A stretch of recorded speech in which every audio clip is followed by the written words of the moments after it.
Vamos gravar, depois que eu já falei as bobagens. Agora pode gravar. Vamos lá. Recording. Começou. Então vamos lá para o nosso segundo tempo. Né? Temos a presença ilustre do Yamar conosco. Então tem que ser uma aula show, uma aula top. Deixa eu fechar a câmera, que ninguém merece ver o André fazendo palhaçada, né? Então fecha a câmera ali. Aparece aquela foto sensual do professor ali, de braços cruzados, né? Aquele sorriso forçado para uma foto oficial. Só porque ele sabia que ia fazer uma foto para redes sociais. Olha lá, ó. Caprichou lá no sorrisinho, tá vendo? Até parece que é a gente, hein? Vamos pegar aqui a tela. Aqui. Islamismo. Aí. Bom, Yamar, você teve problemas de conexão na primeira aula. Não sei o que aconteceu. Se foi o Zoom, porque o Zoom buga também, viu, galera? Vamos culpar só o Yamar, não, hein? O Zoom também dá umas bugadas vez ou outra, né? E aí a gente estava falando de islamismo, viu, cara? Eu fiz a contextualização histórica do islamismo para vocês. Falei um pouquinho lá do surgimento do povo islâmico, condições geográficas, principais cidades, atividades econômicas, enfim, tá? Para esta aula, nós vamos fazer aqui, ó, uma aula sobre... Deixa eu só ver um negocinho aqui. Parece um aviso aqui para mim, uma caixa de diálogo aberta aqui, que eu não sei exatamente como faz para fechar. Só um minutinho, galerinha. Eu queria tanto ser bom nisso, cara. Mas não sou. Tá, eu acho que é isso aqui mesmo. Bom, aqui, ó, nós temos uma gravura de época, galera, sobre uma caravana, né? Uma caravana de beduínos atravessando o deserto para fazer comércio. Então, aqui, ó, os produtos, né, da caravana. Aqui, provavelmente, os empregados que trabalham braçalmente na caravana.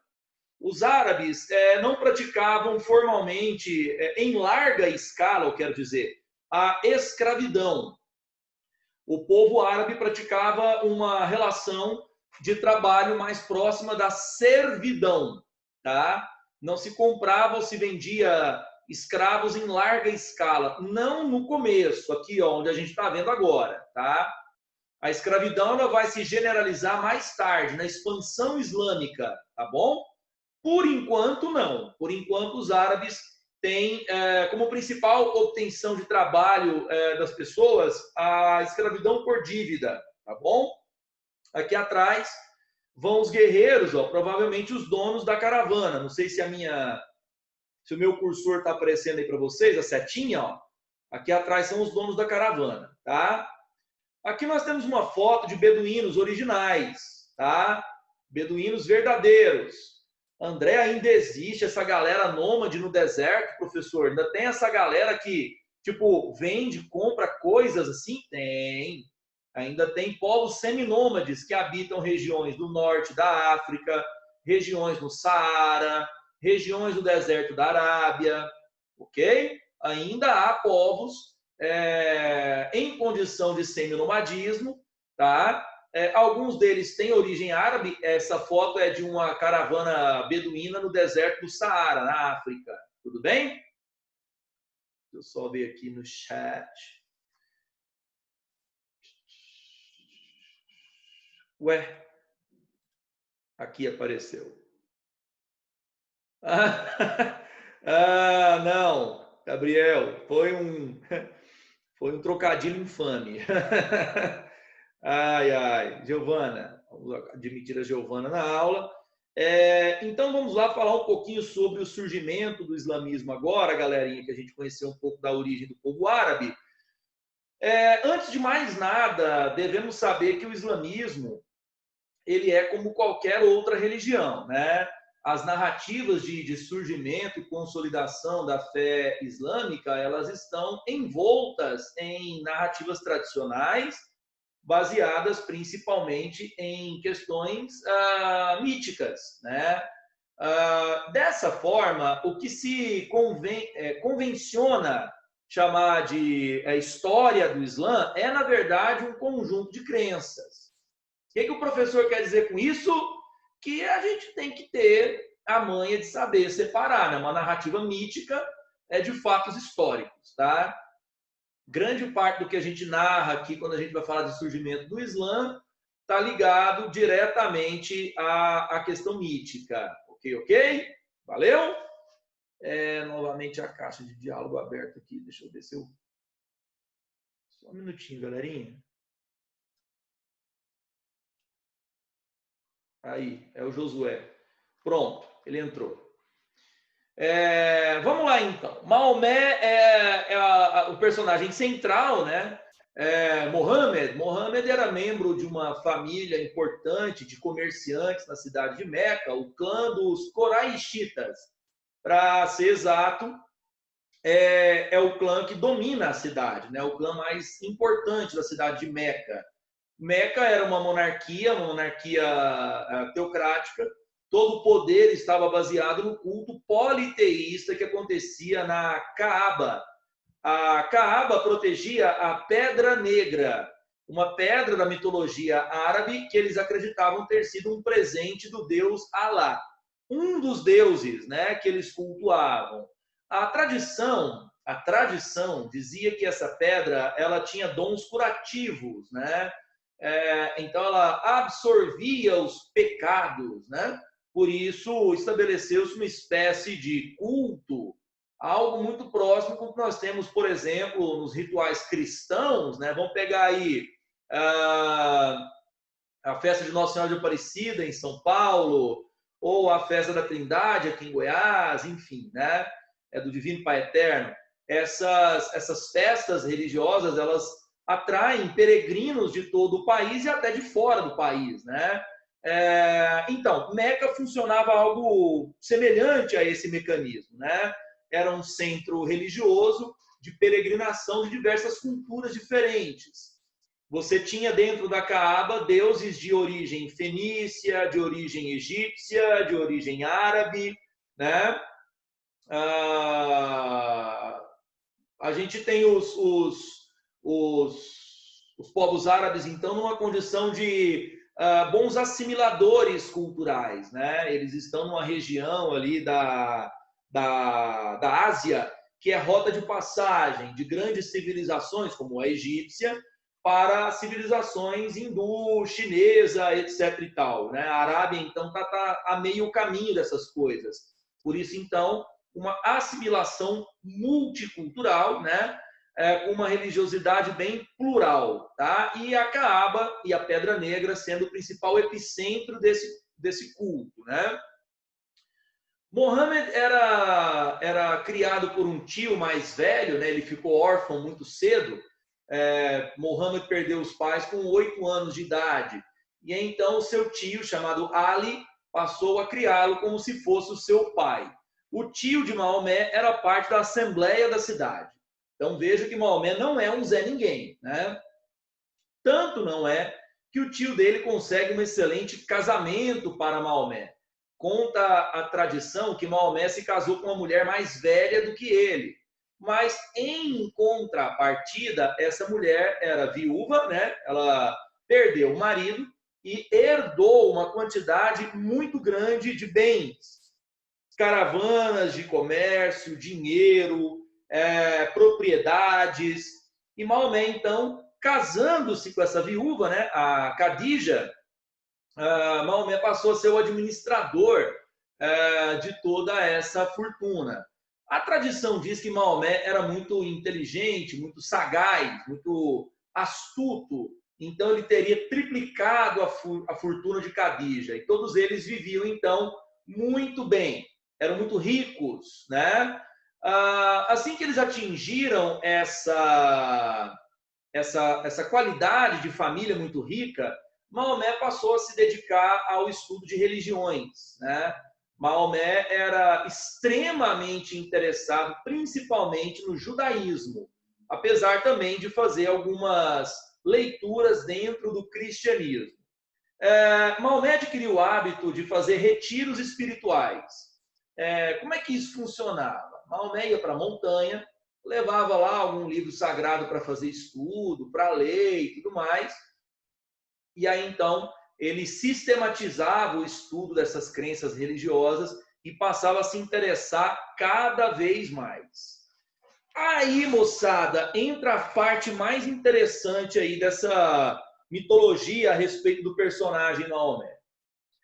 Conta a história dele, se liga, que ele estava num retiro desse aí, de boaça lá, tranquilaço, quando assim, de repente, né, nada mais, nada menos do que o anjo Gabriel, aquele da Bíblia mesmo, aquele do Antigo Testamento, o anjo Gabriel, aquele tipo o braço direito de Deus, apareceu para ele.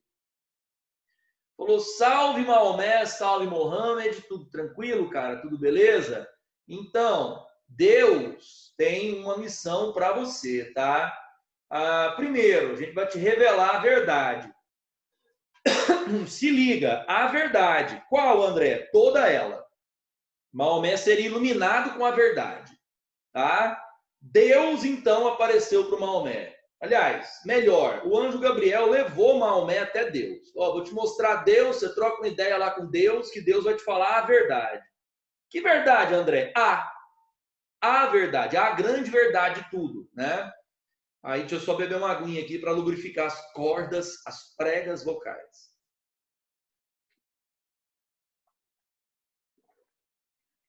E esse negócio de verdade, revelação e pá, aconteceu lá em Jerusalém, tá? Lá em Jerusalém, o anjo Gabriel levou lá, para lá. Mostrou para ele as 7 etapas, os 7 céus, até chegar na presença de Deus. Aí Maomé sacando a verdade, a revelação feita, pai, tal e coisa, o anjo Gabriel falou, bom, agora você vai lá para o seu povo e vai contar que Deus pediu para você espalhar o monoteísmo. Essa parada de politeísmo, aquele monte de Deus lá na Caaba e pá, aquilo não rola não, Maomé. Vai lá. Quando o Maomé chegou com essa conversa na família, a galera fez para ele. Falou, Maomé, você ficou doido, brother. O culto politeísta é o que sustenta essa cidade. O poder das lideranças políticas se baseia nesse politeísmo, Maomé. Você ficou maluco, velho? Fica na tua aí, fica na moita. E o Maomé se calou devido à pressão da família, né? Maomé se calou, ficou ali na dele, aí o anjo Gabriel apareceu de novo, né? Apareceu novamente e cobrou a missão do Maomé. Olha, Maomé, não estou te entendendo não, brother. Deus te passa aí a missão, pá, e você tá paradão. Não, bora, Maomé, ó, missão dada, missão cumprida. Maomé, então, começa a contragosto da família a pregar o monoteísmo. E é justamente nessa oportunidade que ele perde, no mesmo ano, o tio que o protegia, o Bambambam de Meca, e a esposa, no mesmo ano. Aí o Maomé ficou frágil, vulnerável. As autoridades de Meca começaram a perseguir o Maomé. Foi aí nesse momento que o Maomé fez uma escolha, né? O cara escolheu. Ele escolheu topar o desafio e levar adiante a questão da fé. Bonito, né? Lindo. Maomé vivia num palácio. Maomé era ricaço, velho. Maomé tinha dinheiro, tipo assim, rei do camarote, sabe? E aí, então, ele resolve abrir mão de tudo isso. Ele foge de Meca para sobreviver e continuar pregando. Essa fuga, ó, galerosos e galerosas. Olha aqui para o ponto 2.3 aqui, ó. 2.3. Tá vendo aqui que eu até dei uma grifadinha? É a hégira, é a fuga de Maomé. Tá? Ei, apertei o botão errado aqui. Apertei, peraí, galera. Porcaria. Pera aí, apareceu aquele. Aí, foi embora. Então é a hégira, é a fuga de Maomé de Meca para a cidade vizinha, Yatrib. Yatrib, Maomé tinha uns camaradas lá, uns companheiros de caravana, comerciantes ricos que eram seus aliados. Quando Maomé chegou com a ideia de uma nova fé que podia se sobrepor às autoridades de Meca, os caras em Yatrib ficaram super interessados. Isso é para fugir um pouco da narrativa religiosa, tá, turma de curso? Isso é importante para vocês num vestibular, num argumento de redação, tá? O Islã, ele se espalha por toda a Ásia, não apenas por uma questão de fé, porque senão vai ficar parecendo aula de catequese, né? a gente tem que entender os motivos geopolíticos, estratégicos que estão por trás aí da expansão do Islã. Ora, por que as autoridades em Iatrib, depois chamada Medina, tá? Medina e Iatrib é a mesma cidade. Por que essas autoridades abraçaram Maomé? Por que essa galera falou, não, Maomé, estamos juntos, vamos te ajudar nessa missão do monoteísmo? Ora, eles fizeram isso porque interessava, né? Eles fizeram isso aí porque interessava. Então, galerinha, a gente tem... Deixa eu só perguntar um negócio aqui, galera. Ah, não, tá. Achei que eu tinha esquecido de colocar para gravar. Então, eles tinham um interesse político, né, no apoio a Maomé, tá? Esse fenômeno chamado Hégira aconteceu no calendário cristão no ano 622, tá bom? 622. Lá para os muçulmanos, eles consideram esse o ano 1, é o ano da Hégira. Não vá se confundir, o ano 1 para os islâmicos não é o ano do nascimento do Maomé. É o ano em que o Maomé bate o pé no chão e fala, eu vou levar adiante o lance da pregação. Nesse momento, começam os tempos islâmicos, tá bom? Tempos islâmicos. Aí começa lá, ano 1, 2, 3 para eles, tá bom? Foi. Aqui uma gravura de época, uma gravura do século VII, retratando o anjo Gabriel dando aquele salve pro Maomé, ó, tá vendo? Ó o anjo Gabriel com essas asas verdes aí, ó, psicodélico, né? Chegando e falando, e aí, Mahoma, salve, meu parceiro, trago notícias de Deus. Tá, o Maomé no alto da montanha, ó, tá vendo a montanha atrás dele aqui, ó? Maomé no alto da montanha. Uai, professor, Maomé vai morrer queimado, professor. Não, isso aí é um símbolo, galera, de divindade, tá? É o fogo do Espírito Santo. Maomé está sendo guiado pelo Espírito Santo, tá? Perguntinha básica aqui para minha turma no chat, por favor, galera.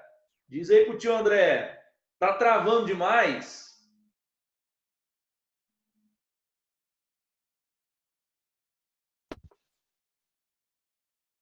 Para uns sim, para outros não. É porque está dando sinal aqui para mim, entendeu? De instabilidade. Se travar demais da conta e você perder o fio da meada, tipo, não estou entendendo o que o André está contando, me avisa pelo chat, tá bom? Aí no final da aula, galerinha, eu abro o chat aqui, tiro dúvidas, tá? Podem usar à vontade, galerosos e galerosas. Eu vou voltar para nossa narrativa aqui, ó. Estava explicando para vocês, galerinha, que isso aqui, ó, é um símbolo sagrado, né? Isso aqui é o fogo do Espírito Santo. Maomé passa a ser iluminado pela inspiração divina. A partir do momento que o anjo Gabriel passa a bola para o Maomé passa a falar sempre sobre a inspiração do Espírito Santo. Por isso essa chama ao redor do Maomé. Tá bom? Maomé não tem cara, professor. O senhor notou isso? Essa gravura que o senhor pegou está estragada, hein, professor? Não, galera, é um preceito islâmico, tá? Não se reproduz o rosto de Maomé. É desrespeitoso, tá bom? Para a cultura islâmica. Ok? Bom, lá em Iatrib, ou Medina, Maomé começa a estabelecer os princípios básicos do islamismo, né? O livro sagrado dos muçulmanos, o Al-Quran, como está ali no item 2.5, dá uma olhadinha ali, ó. Tá vendo? O Al-Quran. Aportuguesando é Alcorão, tá? Agora, em árabe, Al-Quran, que significa a recitação, o poema, tá? O Alcorão é um poema. O Alcorão é escrito em versos, ok? Maomé começou a declamar esses versos sobre inspiração divina e o seu servo, chamado Said, passou a anotar. Conta a tradição que Said teria sido o primeiro muçulmano da história, porque ele foi o primeiro a virar para o Maomé e falar assim, Mahomas, eu acredito em você, meu brother. A tradição diz que o Maomé também era um cara cheio de qualidades morais e que ele teria por compaixão, libertado o seu servo, que depois se transformou no seu melhor amigo, Said, o primeiro muçulmano da história. São nomes extremamente comuns no mundo islâmico, tá? Se você chegar na mesquita e gritar assim, ô Mohammed, metade da mesquita te olha, tá? É um nome bem comum lá para eles. Um outro nome muito comum, Said. Se você olhar também na mesquita e falar assim, ô Said, chega mais. A outra metade da mesquita vai atrás de você, tá? São nomes bem comuns na tradição islâmica, tá? Mohammed é o nome do profeta e Said o nome do primeiro muçulmano da história.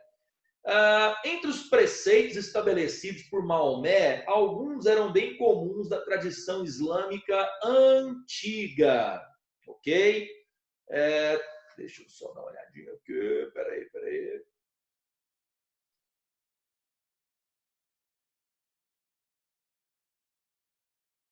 Boa pergunta, Cássio. Agora ele volta para Meca, tá? Agora que eu vou mostrar para vocês o cara voltando e dominando a cidade, se assenhoreando da cidade de Meca, né? Mas enquanto isso não acontece, ele está lá em Atrib, bolando, né, os princípios básicos do islamismo, né? Por exemplo, a questão do monoteísmo, né? Adorar apenas a Allah, como é a pronúncia em árabe, né? A pronúncia é Allah em árabe. E também adorar, respeitar Maomé como seu único e definitivo profeta, tá? Os outros profetas até são considerados, como, por exemplo, Abraão, Moisés, Jesus, mas para o islâmico, quem veio mesmo com a palavra definitiva foi o profeta Mohammed, tá? Os islâmicos acreditam que a purificação da alma e a reflexão é muito importante. Por isso eles têm um mês inteiro que eles dedicam a isso. É o mês de Ramadã, onde deve ser feito um jejum purificador do corpo, né? As pessoas só podem se alimentar ao cair da noite, tá?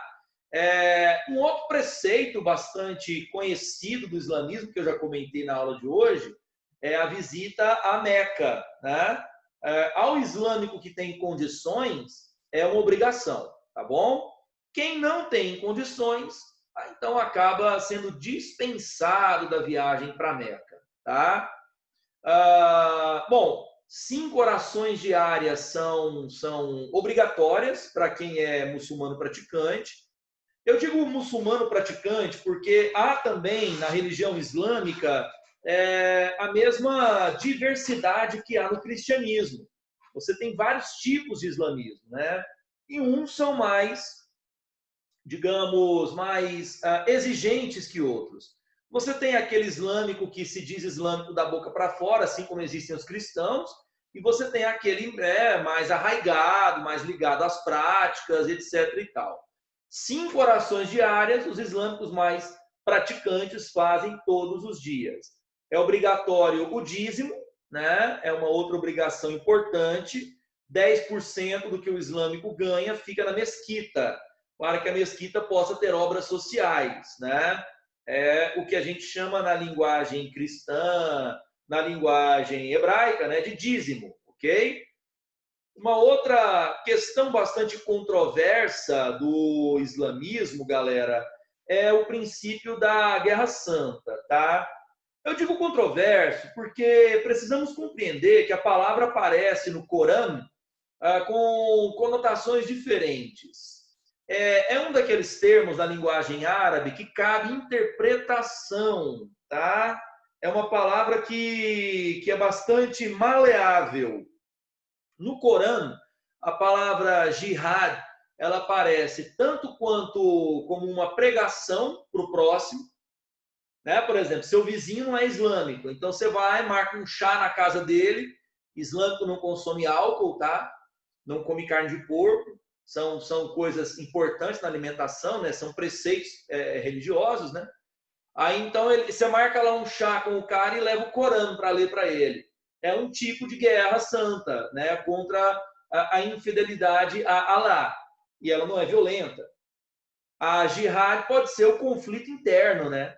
manter-se manter-se fiel a uma crença religiosa não é um negócio fácil, cara. É desafiador, diário, né?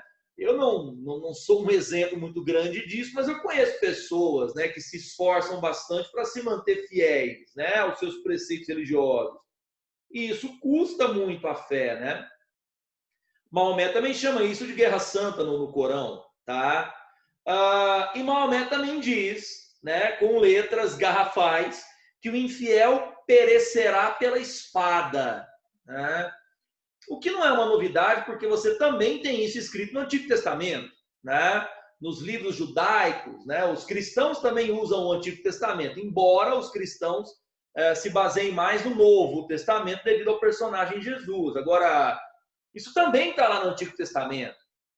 Só que, como eu disse a vocês, há interpretações diferentes do islamismo. E aí, olha, bom argumento para a tua redação. Muita atenção agora, turma de curso.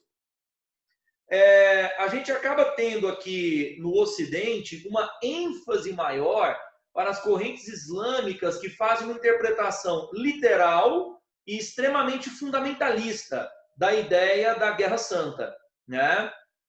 Algumas correntes islâmicas fazem a leitura de que essa guerra deve ser literal contra o infiel, tá? E essas correntes são minoritárias dentro do pensamento islâmico, tá?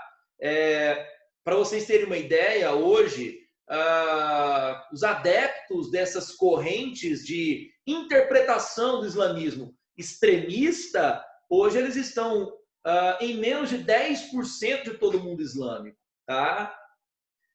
Para vocês terem uma ideia, o apoio a entidades como Estado Islâmico, Al-Qaeda e outras organizações que usam de terrorismo para agir contra o Ocidente por motivos geopolíticos, né?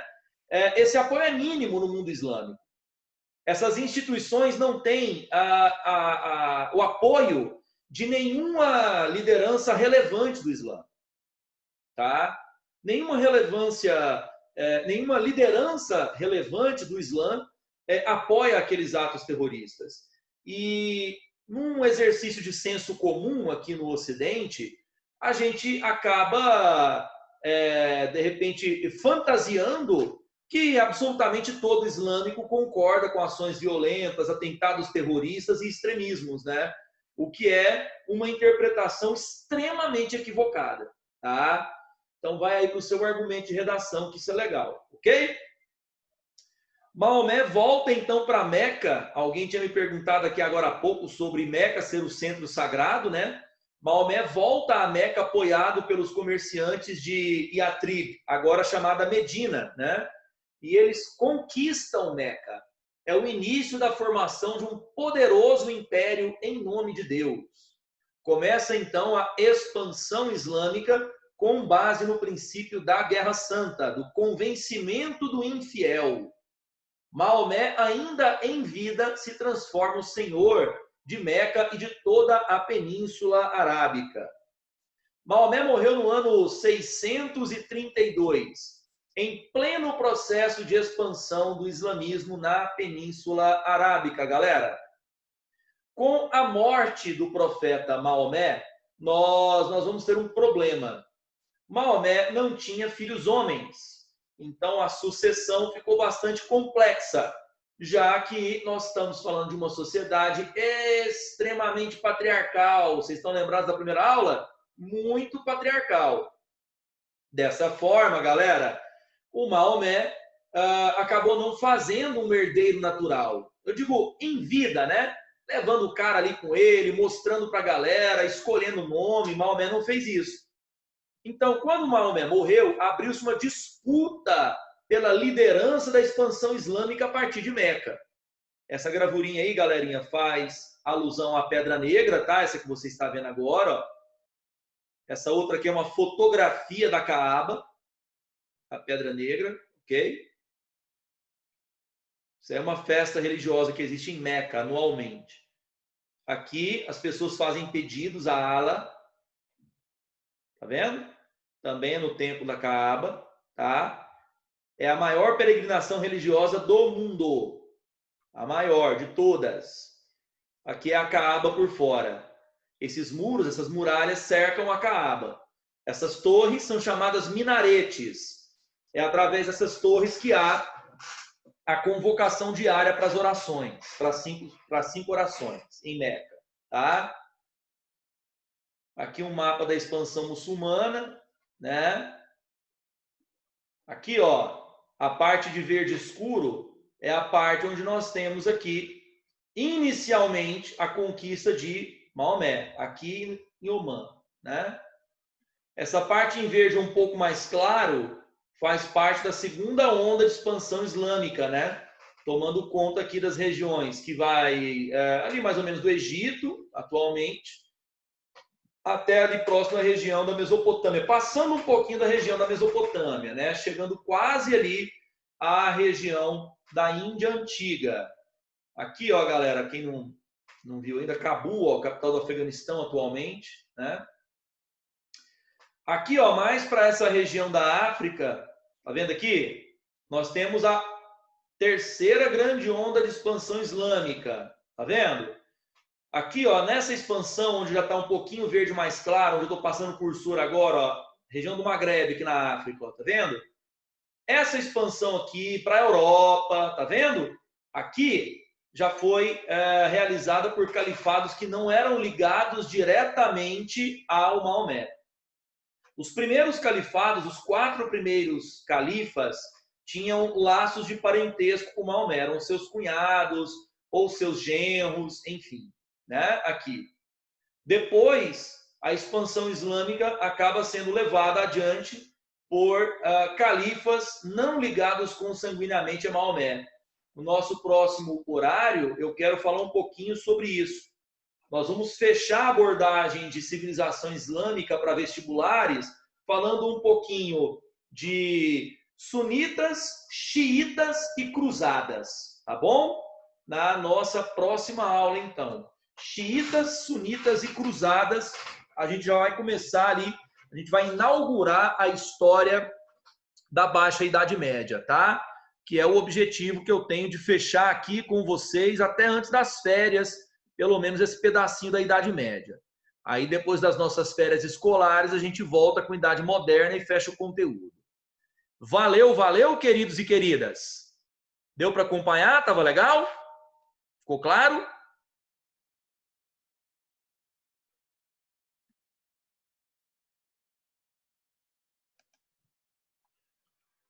Bom, galera, valeu demais então. Obrigado pela atenção, tá?